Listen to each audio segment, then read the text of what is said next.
Ladies and gentlemen, welcome to the English Daily Book Summary YouTube channel. In order to not stop learning, listen to an English book summary every day for free. Pope Francis, Jorge Mario Bergoglio. Hope, the Autobiography. This blink tells the story of a man you may not have heard of, Jorge Bergoglio. It also tells the story of a man you definitely know, Pope Francis, a figure who has redefined the papacy. As the first Latin American pope, his election marked a dramatic shift in church history, but it's his message of hope, emphasis on social justice, and profound compassion for marginalized groups that have truly redefined what it means to lead the Catholic Church. Francis began life as Jorge Bergoglio, the son of Italian immigrants to Buenos Aires. This blink shares Jorge's remarkable journey from the barrios of Argentina to the throne of St. Peter. You'll learn how Francis's early life shaped his spirituality, from his youngest days playing football on the streets of his neighborhood to the first stirrings of his spiritual vocation and an early brush with death. You'll see how Francis finds God's presence in his earliest memories. As his career unfolds, you'll understand how Argentina's years of brutal political turmoil both shaped and strengthened both his resilience and his conviction that light can emerge from darkness. And you'll get an intimate behind-the-scenes look at the secretive Vatican conclave where, much to his own surprise, Jorge Bergoglio became Pope Francis. Curious to understand more about the man behind the papacy? Then let's begin. An Act of God. October 1927. The Italian transatlantic SS Principessa Mafalda is sailing through the frigid Atlantic waters off Brazil's coast. Aboard are 971 passengers and 288 crew. The journey, which began thousands of miles away in the Italian port city of Genoa, has been smooth. Until now. The ship begins listing heavily to one side. Panic breaks out. The ship's power fails and darkness descends. The desperate passengers faced a horrifying choice: stay aboard and sink along with the ship, or dive into the inky, shark-infested waters below. 314 of them died. The young Mario Bergoglio, along with his parents, had planned to be aboard the ill-fated vessel. But fate intervened. The Bergoglios planned to fund their new life in Argentina by selling their personal possessions, but could not sell them in time. This was a frustrating setback. To Mario's future son, Jorge Bergoglio, who would go on to become Pope Francis, it was in fact an instance of divine providence.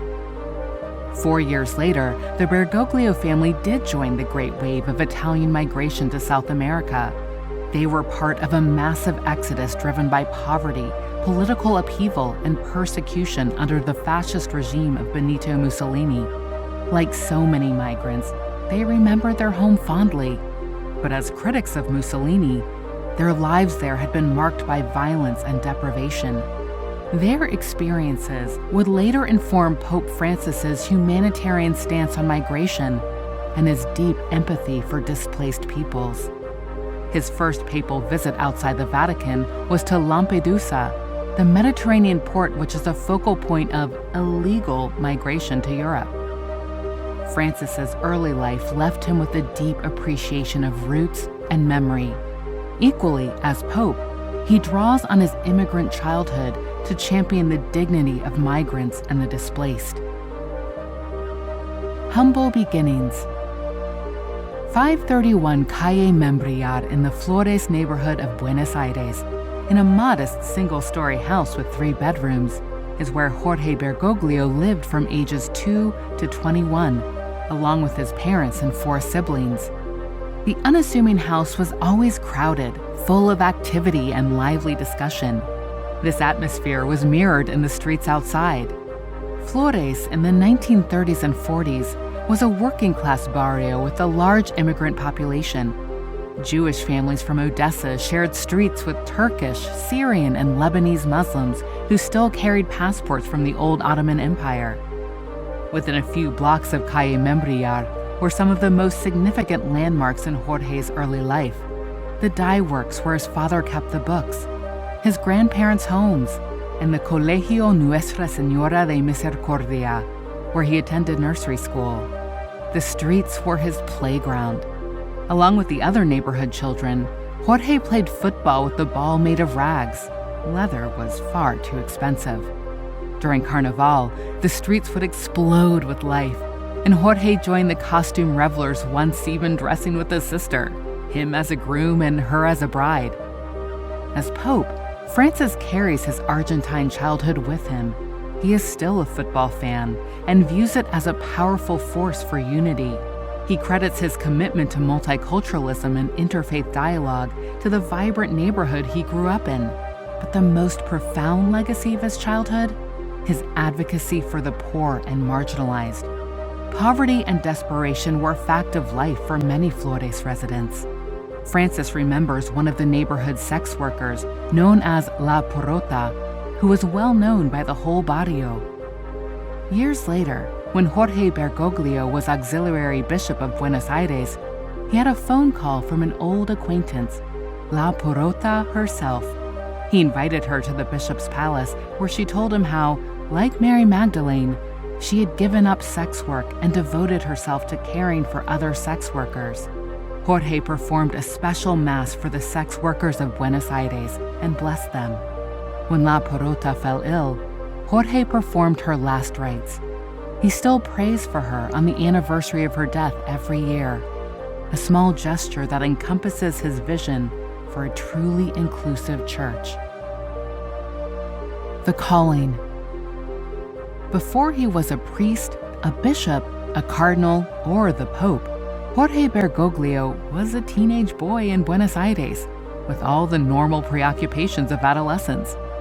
He dreamed about his future, considering a career in chemistry, and he felt the first stirrings of teen love.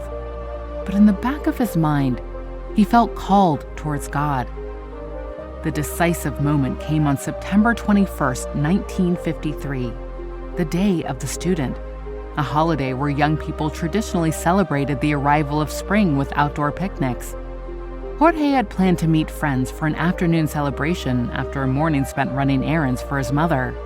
But fate, or God, intervened. Passing the church of San Jose de Flores, he felt an inexplicable pull to enter. Inside, he made his confession to a priest named Father Duarte. What started like a routine Catholic practice turned transformative, even though this confession was no different from any other. As he went through the ritual, Jorge knew with certainty that he would become a priest. But Jorge would not act on this calling immediately. He began working in a chemistry laboratory with a view to pursuing his interest in science. His colleague at the lab was Esther Balestrino de Careaga. Esther activated Jorge's political consciousness. She was a Marxist activist who gave Jorge a powerful education in progressive politics. Years later, in 1976, a military junta led by General Jorge Rafael Vida seized power in Argentina. The regime launched what became known as the Dirty War, a campaign of state terrorism that would claim an estimated 30,000 lives.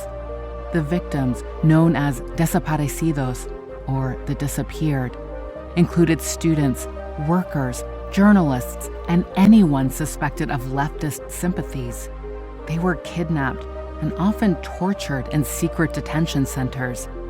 Many were never seen again, nor their bodies ever found. In response to these atrocities, mothers of the disappeared began gathering in Buenos Aires' Plaza de Mayo, directly in front of the presidential palace, wearing white headscarves embroidered with their children's names.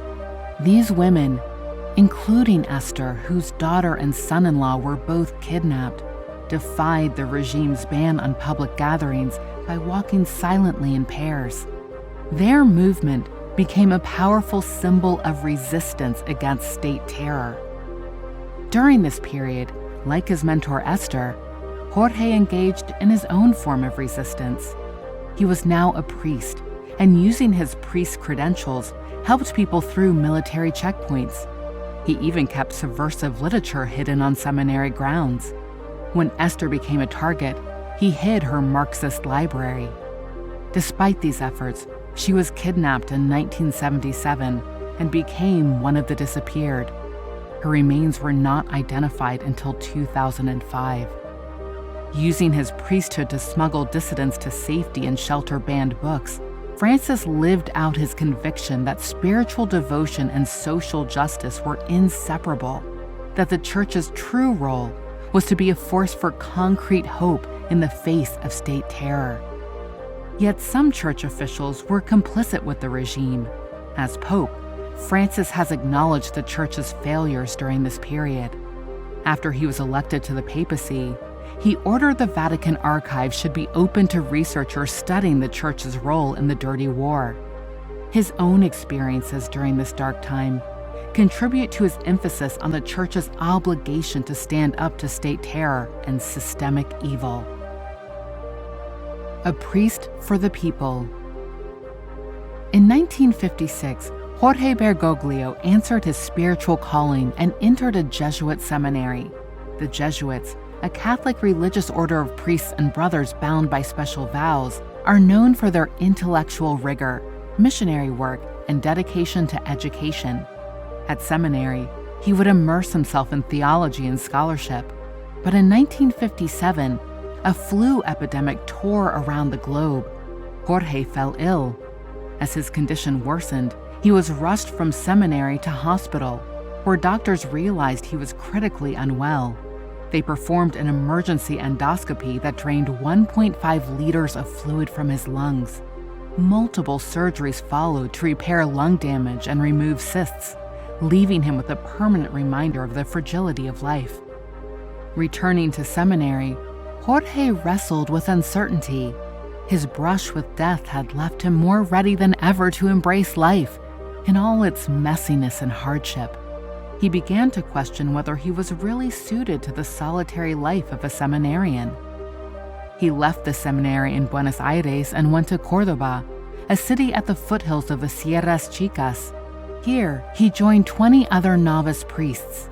He rolled up his sleeves to work on the farm attached to the priory and taught catechism to local children. Working with children was especially meaningful for Jorge. As both a priest and as Pope, Francis has been guided by the Bible's teaching in Matthew 19:14 that the kingdom of heaven belongs to children. The systemic abuse of children by Catholic clergy is, he believes, a stain on the Church. As Pope, he tackled the abuse unflinchingly, declaring, "The pain of the victims is a lament that rises to heaven." He condemns both the abusers and the clergy who have protected the abusers and silenced their victims. What's more, he believes the public outcry about these abuses is more than justified. To Francis, this rage is a mirror of God's own fury at this betrayal. After leaving Córdoba, Jorge embarked on pilgrimages with fellow priests. Together, they hitchhiked through the countryside. They never carried money. Instead, they labored, whitewashing walls or sweeping church floors in exchange for food and shelter. Later, he worked in the shantytowns of Chile and Argentina, preferring to be among the people than preaching to them. Even today, Pope Francis eschews solitude in favor of community. When he became Pope, he made the unprecedented decision to decline the use of the papal apartments in the Apostolic Palace. Instead, he lives in the Casa Santa Marta guest house among visiting priests. Since he was a novitiate, Francis has maintained that while solitude and study offer one path to God, his calling has always been rooted in the fabric of community and society. The Conclave. When Jorge Bergoglio was ordained as a priest in 1969, he could hardly have imagined that 44 years later, he would find himself at the Vatican, about to ascend to the highest office in the Catholic Church, after having served as Jesuit Provincial Superior, Auxiliary Bishop, Archbishop of Buenos Aires, and Cardinal. In March 2013, following Pope Benedict XVI's historic resignation, the College of Cardinals gathered for the conclave, the ancient secretive process by which the Church selects its new leader. Jorge wasn't considered a likely candidate. Rather, he was viewed as a potential kingmaker, one of the Latin American cardinals who might influence others' votes. That changed, however, when he made a planned address at the conclave's preparatory meeting. His passion and energy left some in the audience convinced that he embodied the qualities the Catholic Church most needed in their next head. Jorge himself didn't believe he was in the running. In fact, he had already booked his return flight to Buenos Aires for a few days after the conclave's end. He wanted to be back in his diocese before the beginning of Holy Week, one of the busiest in the Church's calendar. The day after the preparatory meeting, the conclave kicked off. Cardinals entered the Vatican, surrendering their phones and laptops at security to begin the voting ritual. The first vote followed traditional patterns. When clear frontrunners emerge, undecided voters often cast stopgap votes for unlikely candidates while waiting to see how support consolidates. Jorge received some of these votes, but remained confident they were merely stopgap votes. The drama intensified with the fifth ballot, which had to be retaken when two paper slips stuck together, a technical error requiring all votes to be burned uncounted. In the final tally, Jorge's name was read out again and again. When the 77th vote, the 2/3 majority needed, was counted, the Sistine Chapel erupted in applause. In the celebrations, Cardinal Humes, who had studied at a Franciscan seminary in Rio Grande del Sul, embraced the new pope and whispered, "Don't forget about the poor." In that instant, Jorge knew he would take the name Francis, honoring Francis of Assisi, the saint who dedicated his life to the marginalized. It was a choice signaling the priorities of his papacy, a commitment to the poor, a focus on mercy over judgment, and an openness to dialogue with those traditionally excluded from church circles. His election as the first Latin American pope, first Jesuit, and first pope from outside Europe in over a millennium, heralded a new era for the Church, one where ancient traditions could meet modern challenges with renewed hope and purpose. Looking to the future. The story of Pope Francis is a story of a remarkable journey. From Italy to Argentina, from the shanty towns of Buenos Aires and Chile to the palaces of the Vatican, from Jorge Bergoglio to Francis, Pontiff. At every step of the journey, Francis can draw meaningful lessons from his past, but his connection to his past does not cloud his vision for the future. How will this vision shape the Catholic Church? Francis is committed to what he calls the demasculinization of the Church. As a devoted follower of Mary, he insists that the Church itself is fundamentally female, not male. While clerics may be male, he argues, they are not the Church. They serve the Church, which is their bride. Francis has elevated women to unprecedented positions of power, as when he appointed Sister Raffaella Petrini Secretary General of the Vatican City State. While he hasn't explicitly endorsed allowing women to be ordained into the priesthood, he has taken the notable step of refusing to rule out the possibility. Francis's social vision draws selectively from liberation theology, the radical Latin American Catholic movement that emphasizes political and economic liberation. He has consistently critiqued unfettered capitalism and championed economic justice. This commitment is symbolized in his canonization of Oscar Romero. Romero was a Salvadoran archbishop murdered by right-wing death squads in 1980 for defending the poor. Romero's journey from conservative cleric to outspoken advocate for the oppressed parallels the transformation Francis envisions for the whole Church.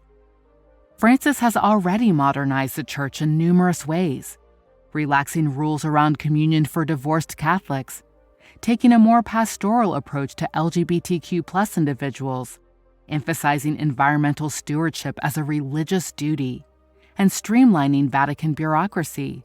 Yet he sees much more to be done. As he told his priests in Buenos Aires, and now tells the global church, "Go out, go out." His preference, he insists, is for a church broken, wounded, and dirty from being out on the streets, rather than one that grows weak and feeble from being locked away. In this vision, tradition isn't a fortress, but a foundation for engaging with modern challenges. In this Blink to Hope by Pope Francis, you've learned that growing up in Buenos Aires shaped Jorge Bergoglio's vision of a church that serves the poor and marginalized. As Pope Francis, he has transformed the papacy through radical reforms, such as criminalizing child abuse by clergy and establishing strong interfaith dialogue, and through his insistence that Catholicism must actively engage with society rather than hide behind tradition. Okay, that's it for now. We hope you enjoyed it. If you can, please take the time to leave us a rating. We always appreciate your feedback. See you in the next Blink.